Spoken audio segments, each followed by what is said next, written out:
Rassemblement. Bonsoir à toutes et à tous mesdames et messieurs et bienvenue pour ce nouveau numéro des Marvel News. Depuis quelques numéros, les news vivent un peu au rythme des grèves des scénaristes et des acteurs à Hollywood, ce qui explique peut-être un petit peu la chute des vues de ce format, même si on a eu la surprise avec le dernier numéro de voir que c'était un petit peu remonté, donc merci à vous. Malgré le fait que la Maison des Idées essayait ces 5 derniers mois de diffuser des petites infos et rumeurs, ce numéro 18 sera riche en news en tout genre car le conflit serait en passe de trouver une issue. Donc pour fêter ça, n'hésitez pas à vous abonner à la chaîne YouTube, à partager cette vidéo à vos proches fans de Marvel, et surtout n'hésitez pas à lâcher un petit like et un commentaire, ça nous soutient énormément. Mais avant l'ouverture des hostilités, souhaitons un bon anniversaire à notre Miss Hulk, Tatiana Maslany, Anthony Mackie, notre nouveau Captain America, anciennement Falcon, et Teyona Paris, alias Monica Rambeau. Et on passe donc directement aux rumeurs. La première grosse rumeur de la semaine, alors on précise bien rumeur, hein, attention, c'est la participation de Tobey Maguire dans le prochain Venom. Une rumeur qui vient d'où ? Eh bien de Sony eux-mêmes qui ont partagé cette petite vidéo. Seconde grosse rumeur qui enfle, c'est celle selon laquelle Avengers Secret Wars serait un reboot complet du MCU, y compris les films produits par la Fox et par Sony.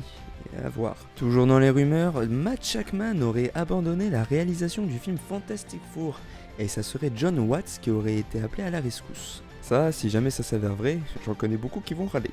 Dans un registre plus léger, Henry Cavill entrerait chez Marvel dans la saison 2 de Loki qui sort très bientôt, et certains le voient en Captain Britain, dont moi, et d'autres le verraient bien en Hyperion. À voir. On raconte également qu'une série basée sur Clea serait en développement. Elle se passerait 10 ans avant les événements de Doctor Strange et se déroulerait dans la Dark Dimension. Et c'est tout pour les rumeurs de cette semaine, il n'y avait pas grand chose mais on passe maintenant aux vraies infos, au concret. Alors qu'on avait appris il y a pas longtemps que la seconde saison de What If sortirait vers Noël, Marvel a annoncé un trailer pour celle-ci courant octobre. On vous tient au courant dès qu'on a des nouvelles. L'agent de Scarlett Johansson, Joe Machota, a déclaré que le grand président à la casquette Kevin Feige ferait un peu de forcing pour que l'actrice participe au futur Avengers Secret Wars. Nouvelle news un peu sympathique aussi, pour la petite histoire, une nouvelle espèce d'araignée vient d'être découverte. Elle a été baptisée Venominos tomardi, en hommage au personnage et acteur du même nom, et non, malgré ce que vous pouvez penser, c'est pas une blague. Vous voulez une autre anecdote absurde ? On en a encore. Une statue d'Iron Man a été érigée en Italie pour honorer son sacrifice dans Endgame. Ils l'ont appelé Man of Steel. Voilà. Bon, fini les news absurdes, on passe à quelque chose de plus concret. L'album de la comédie musicale vue dans Hawkeye, Rogers the Musical, est disponible sur toutes les plateformes d'écoute, Amazon, Apple, Spotify, et elle comporte 12 titres. Voilà, si vous voulez y aller, on vous offre ça.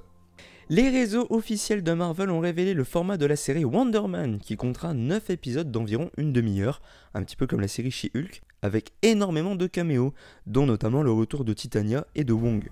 Wong qui apparaît partout, c'est un délire. Pour les amateurs de comics, cette fois-ci on change un petit peu de registre, Panini sortira sa nouvelle série Miles Morales Spider-Man de Cody Ziglar sous une forme amusante et plutôt rare de Blind Pack, soit 4 variantes sous un blister occulté où le lecteur aura la surprise de découvrir soit la couverture régulière de Dick Ruan, soit celle de Sarah Pichelli, de Cody Ziglar ou de Federico Vincentini. Franchement ça peut être plutôt sympa et je me demande si on va pas s'en prendre quelques-uns avec le père, ça pourrait être très cool. Toujours côté comics, mais aux US cette fois-ci, Marvel prépare tout doucement la New York Comic Con de 2023. Après avoir annoncé la conclusion de l'ère Krakoa des mutants avec le diptyque Fall of the House of X et Rise of the Power of X, c'est au tour des Avengers d'avoir droit à leur récit crépusculaire avec Avengers Twilight. Autre annonce récente, la résurrection de Magneto pour janvier 2024 par Hal Ewing et Stefano Caselli. Et enfin, on vous en avait parlé dans un précédent numéro, l'univers Ultimate sera de retour suivant une grande trame narrative de Jonathan Hickman.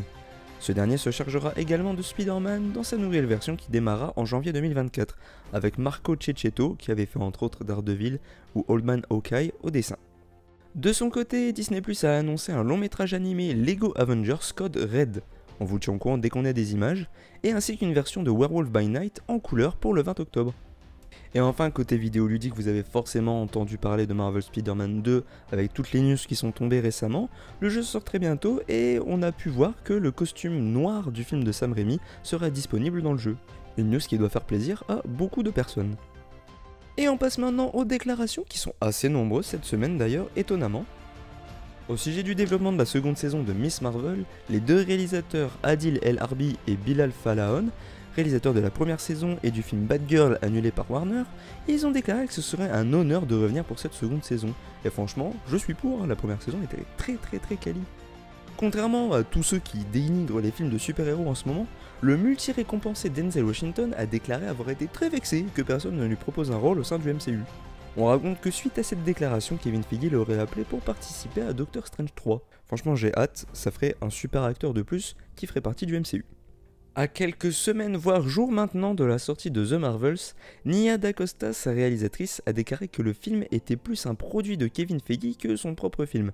Alors là, que penser de cette news et de cette déclaration? Honnêtement, j'en sais trop rien. Et on a appris d'ailleurs que le film durait à peu près 1h45, voilà. On parle maintenant de Chris Evans qui souffle le chaud et froid quant à son avenir dans le MCU et plus largement dans le cinéma. Il a récemment révélé que son rôle de Captain America l'avait mis à l'abri financièrement jusqu'à la fin de sa vie et qu'il pourrait prendre sa retraite dès aujourd'hui.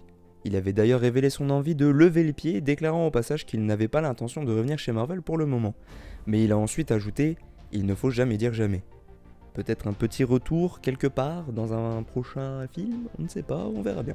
On vous a rabattu les oreilles depuis plusieurs numéros avec des rumeurs de caméos totalement dingues concernant le film Deadpool 3.